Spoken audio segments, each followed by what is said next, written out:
Hello guys, welcome back to my channel. তোমরা কেমন আছো সবাই? দেখো, আমি পার্পল থেকে একটা বক্স অর্ডার করেছিলাম, সেটা আমি হাতে পেয়ে গেছি। এখানেই আছে প্রথম একটা মেকআপ পাউচ, যেটা আমি সম্পূর্ণ ফ্রিতে পেয়েছি। আর এখানে প্লামের দুটো সানস্ক্রিন আমি অর্ডার করেছিলাম, এটা আমি ফার্স্ট টাইম ইউজ করবো, তো ইউজ করে তোমাদের আমি অবশ্যই জানাবো এটা কেমন। তো নেক্সট আমি তারপরে এই জিনিসগুলো পেয়েছিলাম, একটা অ্যালপস গুডনেসের একটা রোজ ওয়াটার, আর এখানে আছে প্লামের একটা শ্যাম্পু আর পারফিউম, এটাও আমি ফ্রিতেই পেয়েছি। নেক্সট আছে একটা ফেস ওয়াশ, বায়োটিকের ফেস ওয়াশ, এটা খুব ভালো, আমি ইউজ করি, আমার স্কিনে খুব ভালো স্যুট করে, তোমরা একবার ট্রাই করে দেখতে পারো।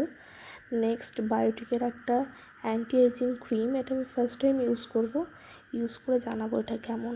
তারপরেই আছে বায়োটিকের একটা সানস্ক্রিন, এটা SPF 50। তো এই আছে আমার সমস্ত প্রোডাক্টগুলো। তোমাদের যদি কোনো প্রোডাক্টের ব্যাপারে কিছু